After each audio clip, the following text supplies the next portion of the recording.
Voilà, nous sommes avec lui. Ceux qui s'attendaient à ce qu'il danse aujourd'hui, non. Aujourd'hui, non, pas de danse, voilà. Mais sur cette belle musique qui accompagne bien sûr la CAN, c'est l'hymne de la CAN, voilà. Absolument. Avec Magic System, Yemi Alade et puis Ramadan, voilà, cet artiste égyptien qui ajoute cette sauce arabe, voilà. Yemi Alade pour le côté anglophone et puis Magic System, voilà, pour le côté francophone. L'Afrique est représentée dans cette très belle chanson. Absolument. Alors, Retro CAN aujourd'hui, pour ce 6e numéro de Retro CAN, on va parler bien sûr de nous, de la Côte d'Ivoire, de 2005 à 2013. Voilà, on va juste commencer par ces éléphants qui sont qualifiés en 2006. En 2006, c'est Génération Dorée. Alors, il faut déjà préciser que on a manqué la Coupe d'Afrique des Nations en Tunisie en 2004. Donc, on a profité pour reconstituer une équipe, on va dire, compétitive, avec notamment Didier Drogba qui venait donc d'arriver en 2003 hein, au sein de la sélection ivoirienne.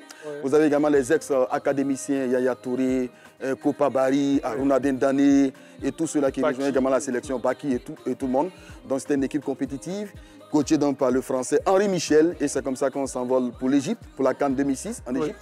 Donc on fait un premier tour, on va dire, exceptionnel, puisqu'on bat quand même le Maroc au premier match, la Libye 2-1, toujours un but de Didier Drogba, premier match, deuxième match toujours.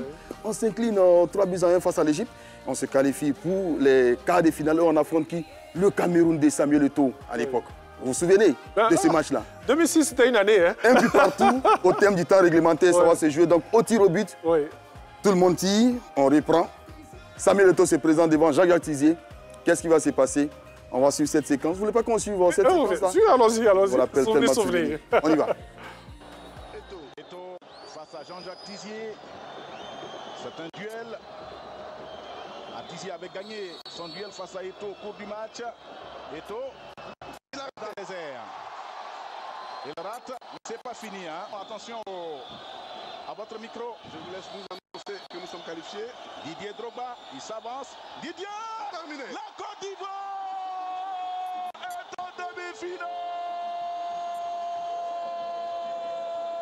Pierre Claver, on nous ramène loin. Hein. Oui, on nous ramène quels souvenirs. On a forcément un pincement au cœur parce que là, au commentaire, c'est Ricardo Zamale, José Benson Pierraka qui nous a quittés il y a 2 ans maintenant. On a une grande pensée. Il y a quelques jours même, on se rappelait de son départ. Ça fait 2 ans. Mais quel souvenir ce jour-là, parce que le Cameroun a failli nous barrer donc le chemin. On se rappelle lors des éliminatoires, donc la Coupe du Monde en 2005. Et finalement, ça s'est bien passé pour nous puisqu'ils ont fait 1-1 face à l'Égypte. Et nous, on avait la chance de gagner donc au Soudan. On s'est qualifié pour la Coupe du Monde. Ce match a été important. On est mis dans le Cameroun en quart de finale. En demi-finale, on l'emporte face à... on va dire on gagne en demi-finale face au Nigeria, donc de Djedje Okocha. La finale, toujours sur un but de Didier Drogba. En finale, malheureusement, on va s'incliner face à l'Égypte au tir au but. On se souvient. Mais ce fut un très beau parcours. C'est bien de le dire tout doucement parce que cette année-là, 80 000 spectateurs. C'était un grand moment de football quand même. Oui, c'était un grand moment de foot. On va terminer vice-champion donc en 2006. Bien sûr. Voilà. On était tout de même heureux. C'est vrai, et puis on s'est battus comme des forcenés. Absolument. Et on est arrivé quelque part quand même. Parce qu'on n'avait pas joué la CAN 2004, la CAN en Tunisie. Et là, on revient en 2006, on dispute la finale, on la perd simplement au tir au but. Je pense que c'était une belle génération. Et c'était le début d'une génération dorée, on va dire. Bien sûr, et depuis 2006, on avait cette habitude, on a commencé à avoir cette habitude d'aller en finale, en demi-finale. Et c'était assez important pour notre équipe. Oui, assez intéressant, surtout en fin de compétition. Didier Drogba et Boué Emmanuel sont retenus dans le 11 type. Donc de la CAN 2006. Et puis série sur le gâteau, Didier Drogba a fait une belle saison 2006 parce qu'il va terminer champion d'Angleterre. Il va inscrire 3 buts à la CAN, champion d'Angleterre, vainqueur de la Community Shield, meilleur passeur de la Première Ligue. Tout naturellement, il gagne le Ballon d'Or, le tout premier de l'histoire de la Côte d'Ivoire, donc le Ballon d'Or africain, on va dire, en 2006 toujours. Et on part maintenant en 2008. Voilà, en 2008, Henri Michel va céder sa place à l'Allemand Ulrich Stilicke, qui nous entraînait donc on part au Ghana, juste à côté, pour la CAN en 2008. On fait également un premier tour, on va dire, irréprochable. Malheureusement, donc, en quart de finale, Non, en quart de finale, on gagne même. On gagne en quart de finale, et c'est en demi-finale, malheureusement, qu'on va tomber face à l'Égypte, qui va nous balayer. L'Égypte, quelle formation. Oui, on sort 4e parce qu'on paie également le match de classement face au Ghana, dont le voisin ghanéen qui était organisateur du tournoi. On termine 4e, mais on a quand même une petite consolation. Yaya Touré est dans l'équipe type de la CAN 2008. On va dire c'est la petite consolation. Oui. En 2010, c'est pareil, on fait un premier tour irréprochable. Oui. Malheureusement, on sort en quart de finale. Cette fois-ci, c'est l'Algérie qui nous bat 3-2. Vous vous souvenez donc de ce but que Kader Keita marque avant même la célébration, oui. les Algériens égalisent 3-2. On quitte également la compétition en 2010. Mais bon, ce fut quand même de grands moments de sport, surtout avec ces nations-là. Mais c'était beau en tout cas. Et c'était bon aussi du côté de l'Égypte parce qu'en 2008 comme en 2010, c'est l'Égypte qui remporte le trophée pour la 3e fois. Ah oui, ils ont plané sur la compétition, effectivement, puisqu'ils nous ont battus en 2006 à domicile. Oui, en 2008, justement. Ils gagnent également en 2010. Ça fait 3 trophées d'affilée, le 7e de leur histoire, avec cette belle génération coachée par, on va dire, Hassan Cheata. Vous vous souvenez donc de cet entraîneur égyptien. Oui. Vous avez au sein de cette belle sélection égyptienne Mohamed Aboutrika, qu'on n'aimait pas trop, Mohamed Aboutrika. Et surtout les diables de gardiens là, qui nous fatiguaient beaucoup. Et tout ça. Donc c'est une belle génération, Mohamed, Zidane et tout le monde. Et voilà. Donc, voici un gardien, quand on voit, on sait que ça va chauffer. Oui, absolument. Mais quand même, on l'aimait parce qu'il était très performant. Oui, il était performant. Mais bon, c'était de beaux duels à l'époque en tout cas. Quand même, et de bonne guerre aussi. Alors, on part bien sûr en 2012, hein, où les éléphants de Côte d'Ivoire sont vice-champions d'Afrique. En 2012, c'est l'Ivoirien François Zawi qui coach les éléphants. Oui. Donc on part en Guinée équatoriale. Au Gabon, c'est les 2 pays qui co-organisaient dans la compétition. Il faut rappeler que c'est la 2e fois de l'histoire seulement que 2 pays co-organisaient la compétition. Après, bien évidemment, le Cameroun et le Nigeria en 2000.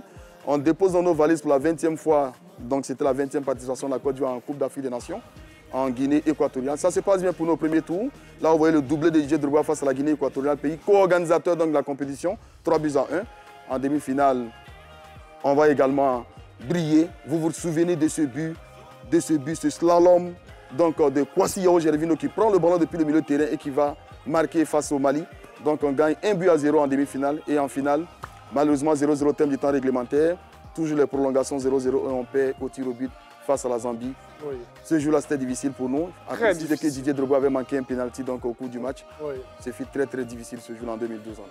Et là, la Côte d'Ivoire était le seul pays qui est éliminé sans encaisser de but du début jusqu'à la fin. Absolument, on détient ce double record. Déjà en 1992, la Côte d'Ivoire est la seule sélection africaine à avoir gagné la compétition sans encaisser de but. Oui. En 1992 déjà. En 2012, on est également la seule sélection à avoir donc disputé la finale de la Coupe d'Afrique des Nations sans avoir encaissé de but. Donc on détient le record dans les 2 sens.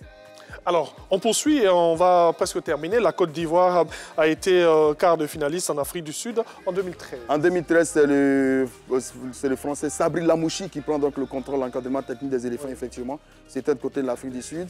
On fait un premier tour, une fois de plus irréprochable. Malheureusement, on va tomber en quart de finale face aux Super Eagles du Nigeria, 2-1.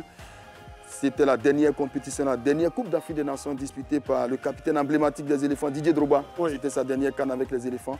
On va dire durant cette décennie, cette génération-là a disputé 2 finales de Coupe d'Afrique, une demi-finale et 2 quarts de finale, on va dire. Mais ce fut quand même, on va dire, une génération qui nous a fait rêver, oui. Malheureusement qui n'a pas remporté d'étoile continentale. Mais on est toujours fiers. On est toujours fiers de lui, bien sûr. On est toujours fiers. Parce qu'en temps, on a quand même disputé 2 Coupes du Monde, oui. Donc, notamment en Allemagne en 2010. Et puis en Afrique du Sud en 2010. Non, en 2006 en Allemagne, oui. En Afrique du Sud en 2010. Oui. Donc je pense qu'on a longtemps caracolé seul en tête du classement FIFA, oui. En ce qui concerne l'Afrique. Donc c'est une très très belle génération qui nous a beaucoup fait rêver, oui. Et avec laquelle on a vibré un peu partout en tout cas. On va s'arrêter là en 2013. Je sais que vous voulez arriver en 2015, mais patientez. On va arriver en 2015, mais pour l'instant, nous nous arrêtons pour ce retour CAN en 2013. Donc c'était l'époque 2005-2013 pour savoir ce que nous avons fait. Nous avons fait de grandes choses et on est toujours fiers de cette belle équipe que nous allons encore accompagner en 2024 pour cette belle CAN qui aura lieu quand même chez nous. Allez, Ougamblé, on reste encore ensemble, mais juste après le jingle, on va maintenant s'occuper de nos téléspectateurs avec le quiz de CAN.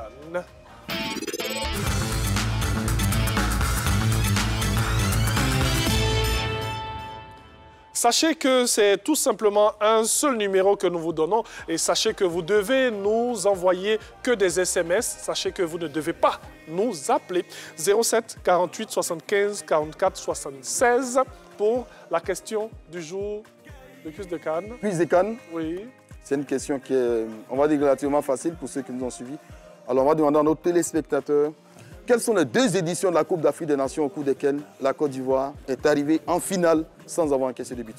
Quelles sont les 2 éditions de la Coupe d'Afrique des Nations au cours desquelles les éléphants de Côte d'Ivoire ont disputé la finale sans avoir encaissé le moins de buts.